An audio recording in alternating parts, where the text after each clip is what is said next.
Il faut réagir. Et pour moi, la liberté, qui, je le rappelle, est la première valeur inscrite au fronton de nos mairies, la liberté est la plus belle et la plus efficace de nos armes pour conquérir le développement économique et social. C'est la plus belle parce qu'elle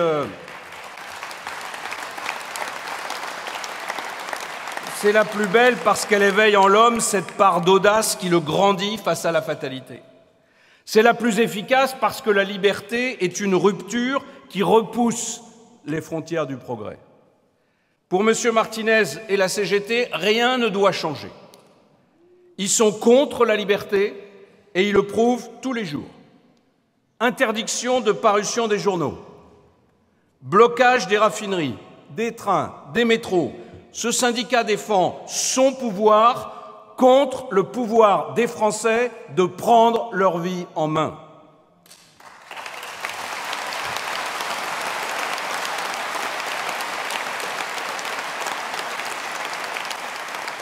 Deux visions de notre démocratie sociale se font face.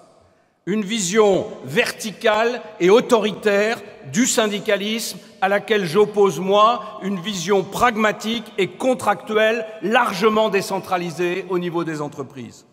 La CGT y est hostile. Évidemment qu'elle y est hostile, car pour elle, tout ce qui rapproche l'entrepreneur du salarié, tout ce qui rapproche le capital du travail, nuit à sa vision archaïque de la lutte des classes. Le combat que mène la CGT aujourd'hui, c'est celui-là. Que l'extrême gauche, qui a défendu les régimes autoritaires, comme Cuba ou le Venezuela, aujourd'hui en faillite, oui, que ces idéologues nous expliquent ce qui est bon ou non pour la France, a quelque chose d'indécent. Ces gens-là prétendent défendre les travailleurs, mais de quels travailleurs parlent-ils? De ceux qui ont un statut protégé? De ceux qui ont déjà un emploi et si possible avec leur carte syndicale dans la poche? Ces gens-là craignent la liberté parce qu'ils ne la contrôlent pas.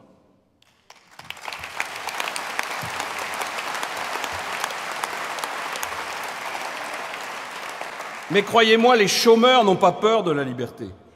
Ils ont peur du statu quo. Les jeunes des quartiers qui rêvent de réussite n'ont pas peur de la liberté. Non, ils n'ont que de la rage pour ce conservatisme qui les englue. La réussite est-elle un crime? Est-elle antisociale? Non, elle ne l'est pas pour ceux qui sont en bas de l'échelle. Je veux parler pour les sans grades, pour les sans carnet d'adresse, pour les exclus du système, pour ceux pour qui la liberté est une opportunité de casser le plafond de verre qui brise leur destin.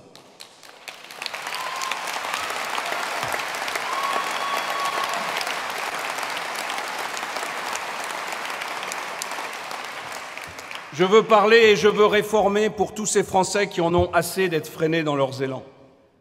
La liberté d'oser, la liberté de travailler, la liberté de pouvoir négocier dans les entreprises, la liberté de pouvoir se prononcer par référendum, la liberté de tirer profit de son travail, la liberté de pouvoir grimper les échelons de la réussite sociale. Oui, je défends la liberté parce que la liberté, c'est l'étincelle de l'action et parce qu'en chaque être humain, il existe une force créatrice, une fierté qui ne peut s'exprimer que grâce à la liberté.